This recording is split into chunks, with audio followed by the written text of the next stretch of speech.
back, everybody. Thanks for tuning in. Today we got a special guest, Joe Barletta with Smartcharge America. Welcome, Joe. Thank you, Josh. Yes, Joseph Barletta with Smartcharge America, founder and CEO. I really want to thank you guys for having me on. Any way I can add value, let's do it. Let's rock and roll. Yeah, so a little bit about us. Basically, I started the company in 2007. We're headquartered here in Austin, Texas, and we exclusively focus on electric car charging installations, all things electric car charging. From residential to commercial to even servicing the existing car charging stations you see out in the wild.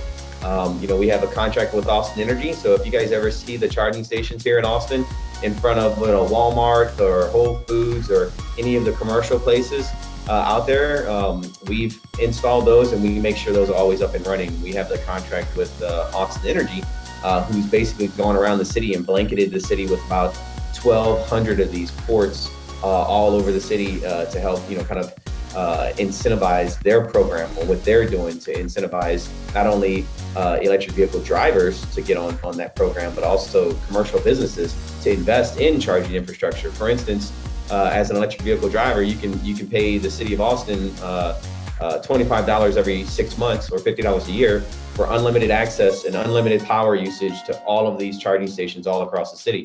So if you buy an electric car, your annual fuel bill, $50 a year. That's it. That's pretty cool, right? If you're able to utilize all these 1,200 charging stations all over the city, you plug and play. Hell, you only need to plug in, once every week, maybe for, an hour or two, and that's it. You're done. If the charging station's at the grocery store or at your workplace or, kind of about out and about, where you're driving, the top off model type of stuff, you're able to just keep a constant charge on your battery and your electric car. These things go about 350, 325 mile range. Dude, I don't know how far you drive, but I'm an average around 20, 30 miles a day. And so that's essentially how it works on the residential side of things. Now, Austin Energy will actually rebate your customers, their customers, if they're inside the Austin Energy territory and Austin Energy has them as a utility provider, we can go in and we can actually install the car charger and do the installation. And basically Austin Energy would turn around and take that and rebate the customer 50% off up to $1,200 on that cost of us going in and actually doing the installation in their home. And that's an actual check. The city literally sends the homeowner a check if they purchased an electric car and we go out there to do the installation. So it's pretty crazy, some of the rebate programs. And we help the customer kind of walk through all that rebate stuff. Really, it's complex, but we've dumbed it down. We made it really easy because this is all that we do, right? So This is all we do. We better be the best at it. Better believe. You see that changing once Tesla comes into town to the surrounding cities like Pflugerville and Manor and Del Valley I don't see it changing. Tesla, basically Austin Energy won a Plug in America grant back in 2012, and it helped them. They still have millions of dollars in that fund. And so until that fund starts to, diminish, they're going to continue to offer that rebate program. And if anything, what they'll start doing is they'll start waning the price, the amount that they give away in discount. Right now, $4,000 per station, up to 6 stations per site. And that's cash. That's right back as soon as they evidence that your company is purchased and installed, they're giving you that money right back. And then also they control the power, or I guess they credit you the power that's being used out of that station every month. They credit that back to your electricity bill. So you actually don't pay for any of that fuel. And that's basically how you stay on their program for that. Now, every year you have to pay networking fees, just kind of like your cell phone plan. You have to pay networking fees for these charging stations to be connected to, cellular network and to be able to give you the data and be able to monetize that. Austin Energy also pays those networking fees every single year. All you have to do is just you have an amenity right there for your clients, your employees, an attractive model for you to, do that. So between the commercial and the residential standpoint, Austin Energy is doing a really good job of putting that all together and incentivizing those. But for us, we take care of anything residential or business related, and even service these stations out in the wild. So we're not only erecting them, we're making sure they're always up and running. That's important, especially with gaining the EV, the driver trust when it comes to EV charging. They want to make sure when they pull up that the charging station's working, man. How aggravating it is when you go up to a gas station and you pull up and they got the little yellow bag over the gas or a little bag. Like, damn it, no, I need fuel, Yeah. It's the same get with electric cars, but it's just a different model. With the electric car charging, you're kind of using the top-off model where they're putting these charging stations in different unique places all over the city, but not necessarily creating like these depots that you go with your your regular gas station. You have to physically go to that gas station and fill up.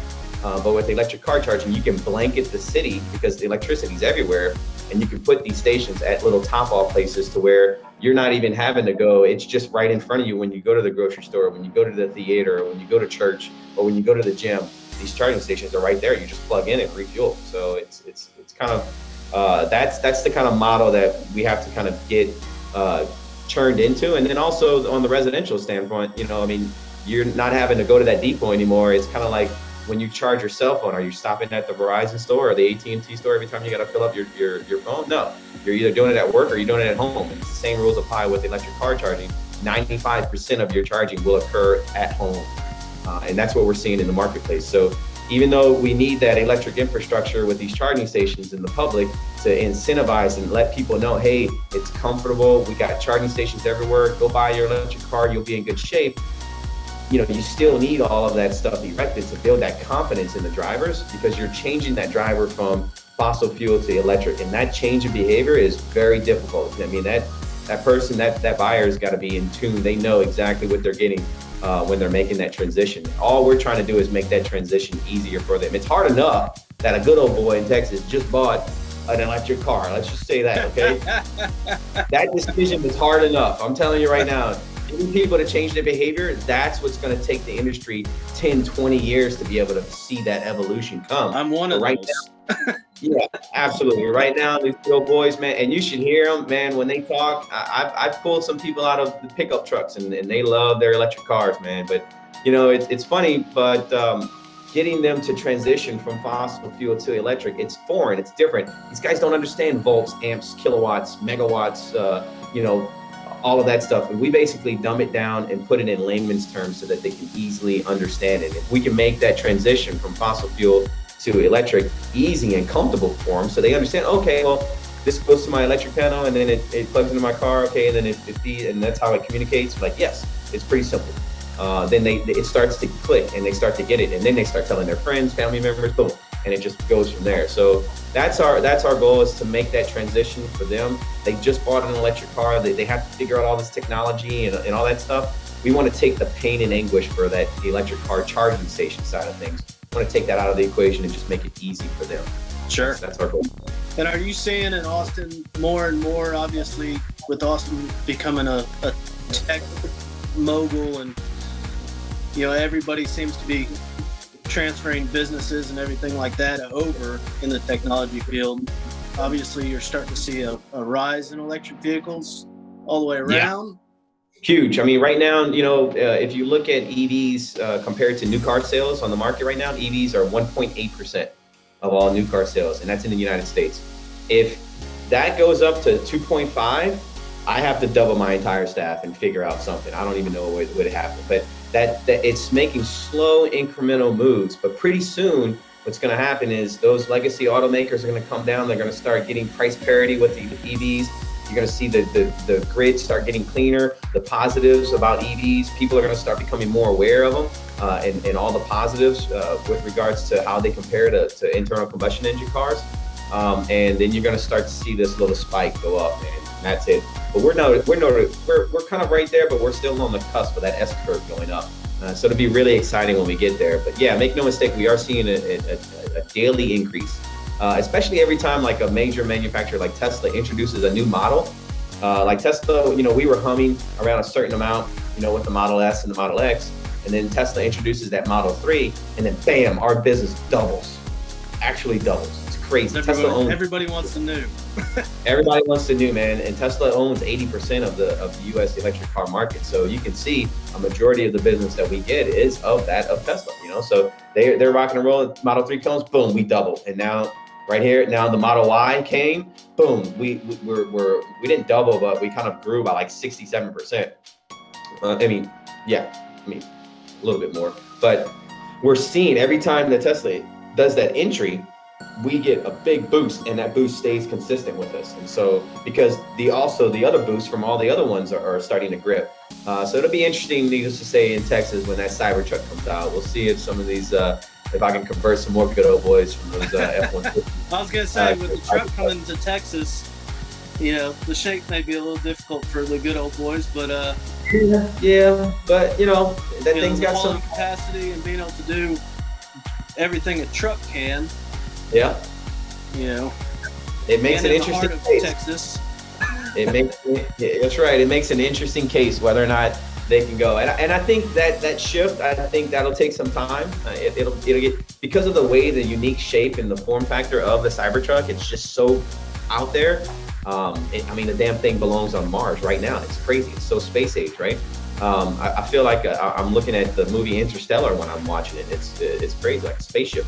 And it's going to take some time for people to kind of get used to that. They're going to have to see it ride. The damn thing's a personal armored vehicle. It's a tank. Tesla, hey, what's cool? Tanks. What's cool? Trucks. Let's put them together and make this awesome. Yeah. That's what Cybertruck is, man. Plus a lot more. So it'll be interesting to see when that rolls out. Now, of course, they're going to start rolling out that at the Gigafactory here in Austin. Hopefully, from what Elon's talking about at the end of the quarter, or the last quarter of 2021.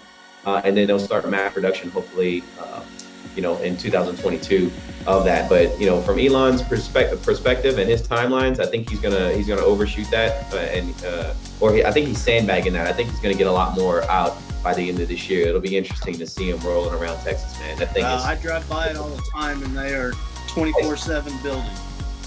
Hell yeah.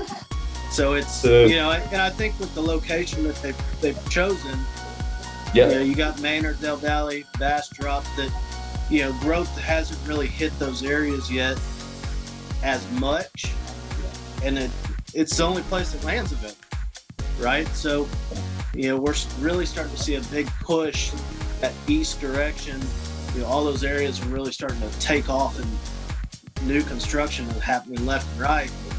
I'm also getting calls from customers that are moving here from California to start working there once it opens. So, they're looking for something that's relatively close to work, But here's the interesting thing. We have a program where if Smartcharge America comes in and installs your electric car charging station at your home, if you happen to move, we come out and we uninstall your unit, we cap everything off, make everything safe, transport it to your new home, and give you 15% off of that new install at your new home, because it's a different scope of work. Every home's laid out different, every home's wired different. So but we just you have to worry about moving.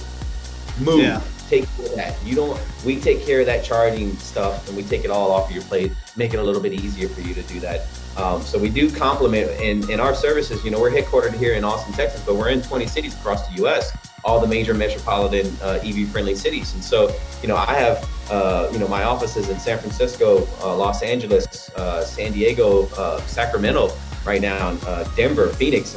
Any of those guys, if they're moving from, California to Texas, they can call us up if we did their install, and we can come out, uninstall their unit, we put it at, we have it shipped to our office here, we wait for them to get here, we coordinate with their real estate agent, and then we just, bam, we go in there. Sometimes we're even able to make all that happen before the customer even arrives.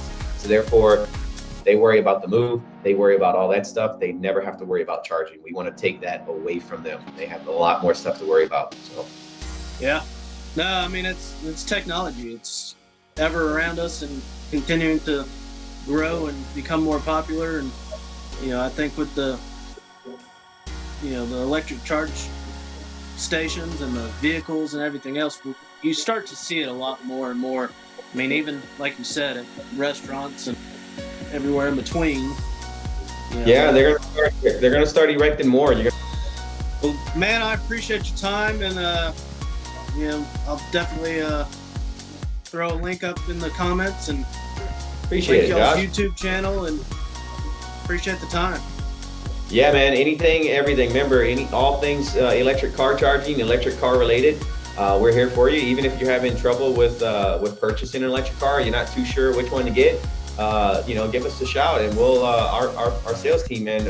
We have to know everything there is to know about every electric vehicle ever made, every charging station ever made, and we're master electricians. And so when you put all three of those together, that's kind of that secret sauce that makes us unique. And so, if you guys are having trouble with trying to, choose the right electric vehicle to go with, let us know. We'll kind of coach you up on some of those things.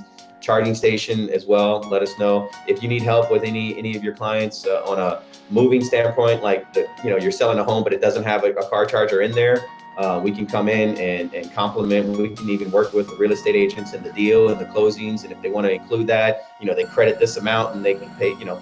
There's a lot of stuff that we can do with home builders as well as real estate agents when it comes to that transaction. So like I said, we just want to be there, an asset for you guys, and I appreciate you having me on. Appreciate the time, and if you need anything in the future, man, you know where to find us. I appreciate it, Josh. Thanks, sir. You got it, bud. We'll talk soon. Cheers, guys.